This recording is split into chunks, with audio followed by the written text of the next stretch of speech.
Hello again, everybody. Moving on with chapter 5 today, with uh, lesson 2. We were talking about how and why people were coming to Kansas, some reasons why people came to Kansas, some push and pull factors. One of the pull factors that was bringing people to Kansas were economic opportunities, a fresh start, and another pull factor that brought people in that was big in the late 1800s after the Civil War was the railroad. Railroad was really taking off, and it had a huge impact on settlement in the western part of the United States, including Kansas. But a transcontinental railroad was in the works, and the transcontinental railroad would be connecting the eastern part of the United States to the western part. It would run from the East Coast to the West Coast. And to promote the growth of the railroads, the government passed what was called the Pacific Railroad Act. And this provided land grants, or public land, to the railroad companies in exchange for tracks that they built in specific locations. So basically, the government would be like, okay, we'll give you this chunk of land, but you have to build your railroad where we want you to. And for railroad companies who needed money to get going, it was a pretty good deal for them. They'd get land, and all they have to do is just build their railroad where the government told them. But more railroads meant more settlers. More settlers meant that the land values were going up. Increased land value meant a profit for the rail companies who were selling land. Because some of the rail companies, like the government was giving them this land to build their railroads, they only needed a little bit of land to make their tracks. So these companies would build cities around their tracks. And cities in Kansas, especially, that were built on or near railroad tracks were a lot more successful than those that weren't. And with rail companies selling land, making more money, then they could make even more tracks and expand their railroads even more. So every other section of a 1 mile square of land that was given as land grants for the railroad. The other sections were kept by the government for homesteading and selling for profit. We talked about homesteading in the last lesson, where the government had some deals worked out that people could live on the land for a while and either buy it fairly cheap or just kind of show improvement to the land and be given the land after a while. And the government wanted to continue selling land for a profit. And the railroad was also wanting to make a profit off the land too. There was a little bit of controversy with all this. How most of the railroad companies had what was called a monopoly in a specific area. A monopoly is when the company has total control of an industry or a supply of goods.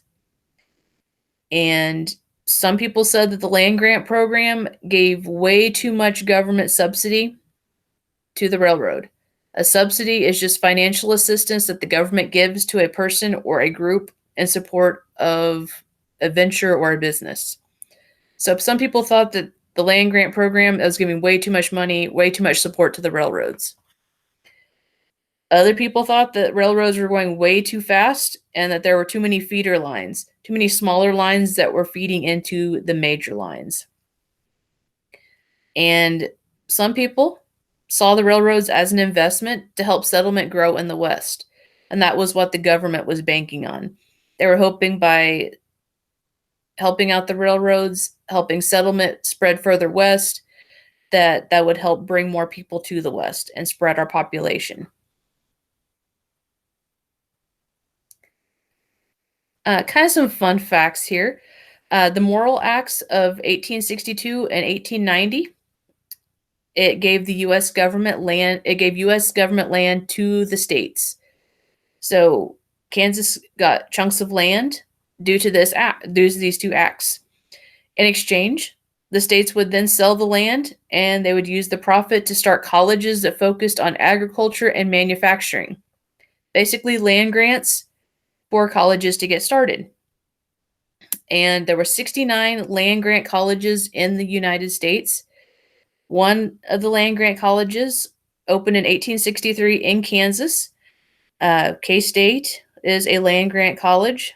You guys all know how I feel about K-State, but it's kind of neat that it's a little chunk of Kansas history right here.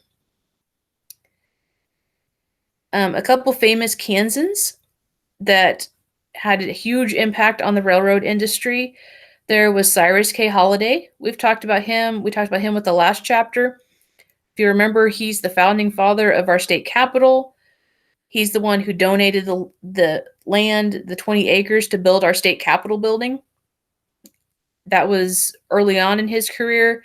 He dreamed of building a railroad across the old Santa Fe Trail, which was huge back before the Civil War as far as trading goods. And he started very small. He was buying and selling land to make his money, but he eventually started the Atchison, Topeka, and Santa Fe Railroad, and his railroad stretched all the way to the Pacific Ocean. Later in his life, he served as a Kansas senator, so he lived a very full life.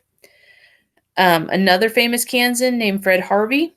He started out small as well. He worked for the railroad as a traveling freight agent, basically keeping track of the freight and the goods as it was being transported.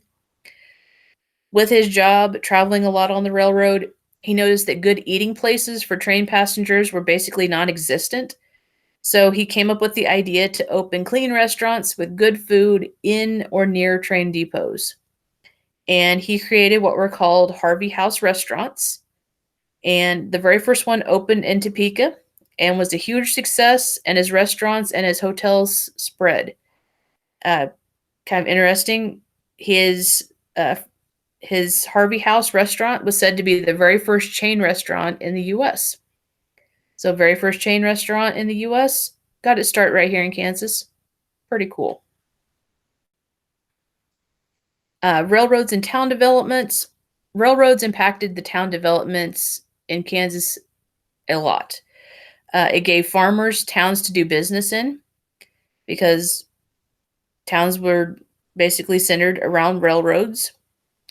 It gave stores and banks to buy a place to buy goods and services, a place to buy their goods and places to do their services in these new towns. The closer you lived to a railroad, the more goods and services you had available. And there were train stations every 7 to 10 miles. And that was kind of discouraged other town promoters. If there was another successful town that was by a train station 7 to 10 miles down the road, you probably weren't going to start another town that close. Townside associations, they were formed to survey the land and to plot out the town sites.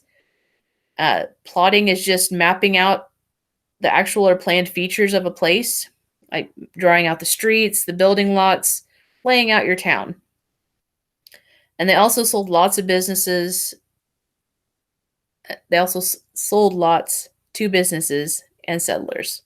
It's a great opportunity for people to get another chunk of land and be able to get a business going in a booming town here in Kansas.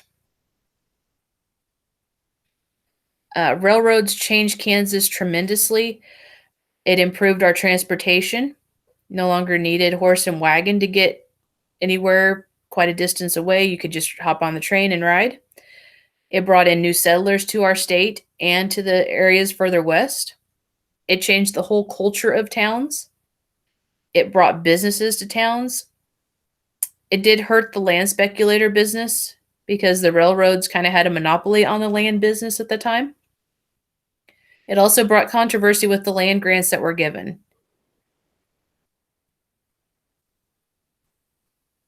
With the towns popping up along the railroads, cowboys became a thing in Kansas. Teams of cowboys were promised a set amount of money to get cattle to the railroad.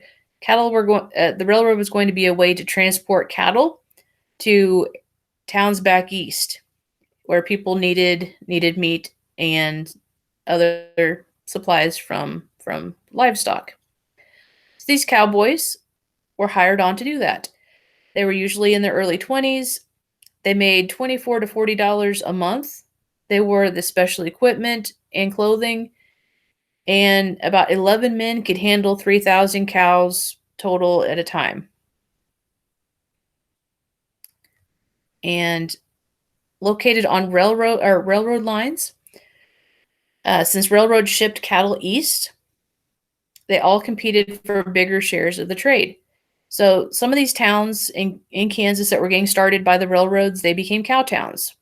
Uh, Abilene, Ellsworth, Brookville, Wichita, Caldwell, Newton, Dodge City, and Baxter Springs, all big cow towns back in the 1880s. The cattle trade wasn't necessarily always a good thing, because as cattle were herded to Kansas to the cow towns, they sometimes destroyed farmers' crops. Not really a good thing. They also brought diseases from Texas that infected the cattle that were here locally. However, it did make lots of money for the cow towns, because as the cowboys got their cows to the cow town, that's when they would get paid. They would have all this money that after this just getting paid, that they would be spending at hotels, saloons, restaurants. It was a way of bringing money, revenue into those towns. It made money for the cow towns. However, farmers and ranchers, they lost out. Eventually, the cattle drives to Kansas ended. The Texas fever, this Texas cattle were carrying this disease called Texas fever that came from cattle ticks. Those infested Kansas cattle. It caused many of them to die. State laws then restricted these cattle to western Kansas, basically quarantined them in western Kansas to keep them from other cattle so that they wouldn't spread their illness to others. Hey, kind of like what we're dealing with today, only with humans. But Kansas made laws to keep the cattle drives out of our state. Settlers started fencing in their cattle. This blocked the trails for the cattle drives because they couldn't just go straight through. They would have to go around the fences. And railroads started extending to Texas, where the cattle were being raised. So they no longer needed to be brought all the way from Texas up to Kansas to meet the railroad.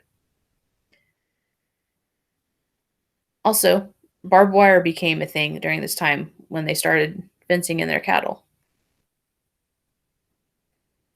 Kansas agriculture.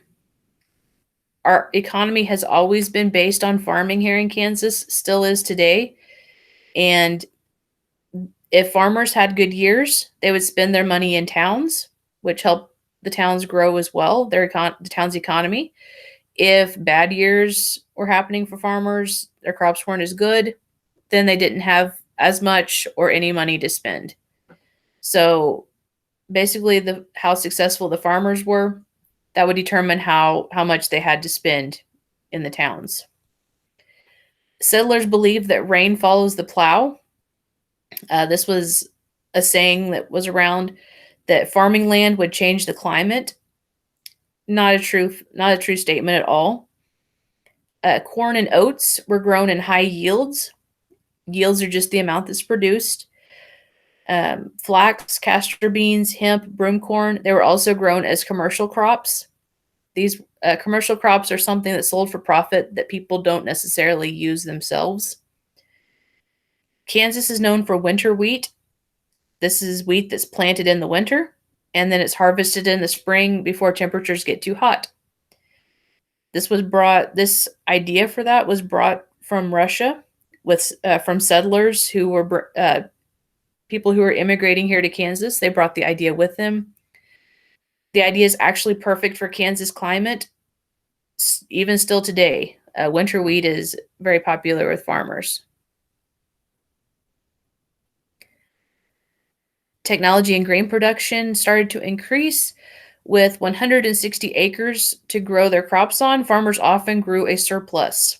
A surplus is when you have more of something, often money or crops, than you need.